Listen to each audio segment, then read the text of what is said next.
बिस्मिल्लाहिर्रहमानिर्रहीम। Simple pendulum के motion को स्टडी करने से पहले ये वीडियो आपको हेल्प आउट करेगी उस टॉपिक को आसानी से समझने में। आपके सामने आपको एक पेंडुलम नज़र आ रहा है, इसे सिंपल पेंडुलम बोलते हैं। सिंपल इसलिए क्योंकि आप देख सकते हैं एक धागा है और उसके साथ एक मुनासिब मैस को लटका दिया गया। तो एक सिंपल सा सिस्टम है, कोई कॉम्प्लेक्स इसमें बात नहीं, मुश्किल। तो ये एक सिंपल पेंडुलम है। हाँ, अगर इसके साथ धागा बांध के मज़ीद इसके नीचे एक और मैस लटका दें तो वो ज़रा एक कॉम्प्लेक्स सिस्टम है, उसका मोशन स्टडी करना नहायत ही मुश्किल हो जाता है।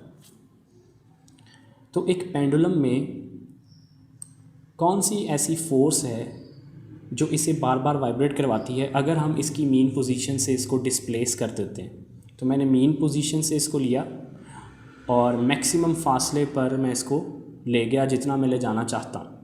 मैक्सिमम फासले की इस पोजीशन को हम एक्सट्रीम पोजीशन बोलते हैं। तो जैसे ही मैं इसको छोड़ता हूँ तो ये वाइब्रेट करता है। अब इसकी वाइब्रेशन किस वजह से है? तो इस केस में जो फोर्स इसको वाइब्रेट करवा रही है यानी रीस्टोरिंग फोर्स, वो इसका वेट है। लेकिन क्या मुकम्मल weight as a restoring force अमल करता है या उसका कुछ हिस्सा? इसी बात को हमने इस वीडियो में क्लियर करना है। तो मैं इसको स्टॉप करता हूँ। तो एट मीन पोजीशन आप देख सकते हैं इसके ऊपर दो फोर्सेस लगती हैं। एक फोर्स इसके वेट की है, इस फोर्स को हम नाम दे देते हैं mg का, और एक वो फोर्स है जो इस धागे में इस वेट के रिएक्शन के तौर पर पैदा होगी, यानी टेंशन की फोर्स जो इसे कैंसिल करेगी, क्योंकि ये ना नीचे मूव कर रहा है ना ऊपर। तो इसका मतलब दोनों फोर्सेस आपस में कैंसिल हो जाती हैं। मीन पोजीशन को O का नाम दे दिया, इसे ले जाते हैं एक्सट्रीम पोजीशन पे, इसको नाम दे देते हैं A का। अब हम इस पर देखते हैं कि फोर्सेस किस तरह से अमल कर रही हैं। सबसे पहले वेट की फोर्स। वेट हमेशा नीचे की तरफ लगता है, वर्टिकली डाउनवर्ड। तो वेट तो अभी भी बिल्कुल वैसे ही एक्ट करेगा, इसको नाम दे देते हैं mg। टेंशन की लाइन धागे के साथ ही रह सकती है, नहीं जी, टेंशन भी आ गया। लेकिन अब हमें एक बात साफ दिखाई देती है कि जो वेट है उसको टेंशन अब मुकम्मल तौर पे कैंसिल नहीं कर सकता, क्योंकि टेंशन बिल्कुल ऑपोजिट नहीं है वेट के। तो अगर वेट कम्प्लीटली कैंसिल नहीं होता तो कितना हिस्सा कैंसिल होता है और कितना हिस्सा जो है वो बच जाता है। यानी वेट को हम उसके हिस्सों में तकसीम करेंगे जो आपस में परपेंडिकुलर होंगे। जी, आपने नाम सुना होगा 9th क्लास में कि एक फ़ोर्स को कैसे हम उसके परपेंडिकुलर हिस्सों में तकसीम करते हैं। थोड़ा सा उसको रिवाइज़ करते हैं। आपके पास दो परपेंडिकुलर लाइंस होती थी, इन्हें हम एक्सिस बोलते थे। आम तौर पे हम ऊपर वाले एक्सिस, इस वर्टिकल एक्सिस को वाई एक्सिस बोल देते हैं और हॉरिजॉन्टल एक्सिस को हम बोल देते हैं एक्स एक्सिस। तो आपके पास एक वेक्टर होता था, सेंटर से हम ड्रॉ कर लेते हैं इसको। अब इस वेक्टर के हम कंपोनेंट्स इस तरह से बनाते थे कि यहाँ इसके सर से हम एक परपेंडिकुलर लाइन नीचे लेकर आते हैं और जहाँ पे वो टच करती है वहाँ तक इस एक्सिस के अलोंग एक कंपोनेंट बना देते हैं। ये आपके पास तकरीबन यहाँ तक बन गया इसका एक कंपोनेंट एक्स एक्सिस के अलोंग। इसी तरह अगर हम यहाँ से इसके हेड तक ड्रॉ करें तो ये वाई एक्सिस के अलोंग बन जाएगा। लेकिन आप इसको यहाँ ड्रॉ करने की बजाय एक्सिस के ऊपर भी ड्रॉ कर सकते हैं, कोई फ़र्क नहीं पड़ता। परपेंडिकुलर लेकर आए वाई एक्सिस के ऊपर, एक परपेंडिकुलर लाइन आ रही है इसके ऊपर 90 के एंगल पे, तो यहाँ तक ये बन रहा है।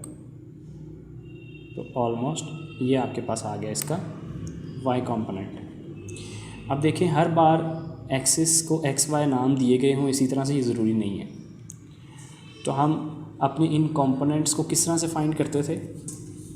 हमने पाइथागोरस थ्योरम लगाया और जिससे हमारे पास रिज़ल्ट्स आए थे। अगर ये वेक्टर f है, ये हमने एंगल सेलेक्ट किया, एंगल को थीटा से ज़ाहिर करते थे। इस कंपोनेंट को हम फाइंड करते थे f को मल्टीप्लाई करके cos थीटा के साथ, और इस कंपोनेंट के लिए हम, इस कंपोनेंट को फाइंड करने के लिए हम मल्टीप्लाई करते थे f को sin थीटा के साथ। तो इस कंपोनेंट के लिए हम f को मल्टीप्लाई कर देते थे sin थीटा के साथ। अब हमें कैसे पता चले कि किसके साथ cos थीटा और किसके साथ sin थीटा आता है? इस बात को इस तरह से याद रखें कि जिन दो वेक्टर्स के दरमियान एंगल बनता है उनमें से एक आपका मेन वेक्टर होगा जिसके कंपोनेंट्स हैं, और दूसरा वेक्टर वो होगा जो कॉस थीटा की मल्टीप्लिकेशन से आएगा, जबकि जो रह जाएगा वो आ जाएगा इस वेक्टर और साइन थीटा की मल्टीप्लिकेशन से। अब हमने इस वेट के कंपोनेंट्स बनाने थे ताकि हमें मालूम हो सके कि कितना हिस्सा वेट का कैंसिल हो रहा है और कितना जो है वो बच जाता है। तो कंपोनेंट्स बनाने के लिए हम वही दो परपेंडिकुलर लाइंस ड्रॉ करेंगे अपने एक्सिस बनाने के लिए। अब जो एंगल हम कंसीडर कर रहे हैं वो है मीन पोजीशन में जब ये पेंडुलम था और अब जो नई एक्सट्रीम पोजीशन है इसके दरमियान। तो अगर हम ये एंगल लेना चाहते हैं तो इसी एंगल को हम यहाँ पे भी इस्तेमाल कर सकते हैं। वो इस तरह से, अगर मैं इस लाइन को एक्सटेंड करूँ तो जो एंगल ये है वही एंगल इन दो लाइंस के दरमियान है, यानी टेंशन की लाइन और वेट के दरमियान जो एंगल है वो बिल्कुल वही एंगल होगा जो पुरानी मीन पोजीशन और अभी पेंडुलम के दरमियान है। यानी जितना आपने पेंडुलम को मूव किया है वेट और टेंशन में उतना ही एंगल यहाँ पर शो होगा, तो ये बिल्कुल एक्यूरेट होगा। तो यहाँ पे भी वही एंगल थीटा, बहुत गंदा सा बना है। इसके हेड से एक परपेंडिकुलर लाइन हम इस एक्सिस की तरफ लेकर आते हैं, हमारा ये कंपोनेंट बन जाएगा इस एक्सिस पे। याद रखें एक्सिस को नाम देने की कोई ज़रूरत नहीं फ़िलहाल। इसी तरह से यहाँ परपेंडिकुलर लेकर आए इस एक्सिस पर, तो यहाँ पर भी दूसरा कंपोनेंट बन जाएगा। तो ये वेट है, ये आपके पास इसका एक कंपोनेंट है जो टेंशन से बिल्कुल ऑपोजिट है, और एक कंपोनेंट जो है वो मीन पोजीशन की तरफ इस बॉडी को मूव करना चाहता है। तो ये तो कैंसिल हो जाएगा टेंशन के साथ ये कंपोनेंट, तो कोई मोशन नहीं होगी ना इस डायरेक्शन में रेड कंपोनेंट की डायरेक्शन में, ना ये रेड टेंशन की डायरेक्शन में। सिर्फ एक ही फोर्स बच गई, वो इस फोर्स का ग्रीन हिस्सा है, तो ये मूव कर देगा इसको मीन पोजीशन की तरफ। तो वो कंपोनेंट जिसके साथ मिलकर हमारा वेक्टर एंगल बनाता है उसको हम मालूम करते हैं फोर्स, यानी यहाँ जो वेट की फोर्स थी mg multiply by cos theta. Cos theta वाला कंपोनेंट यहाँ पे कैंसिल होगा, जो कंपोनेंट बच गया वो मालूम हम कर सकते हैं mg multiply by sine theta. यानी एक पेंडुलम के केस में वो फोर्स जो वाइब्रेट इसको मीन पोजीशन की तरफ करवाएगी उसका काम कौन सा अंजाम देता है, mg साइन थीटा।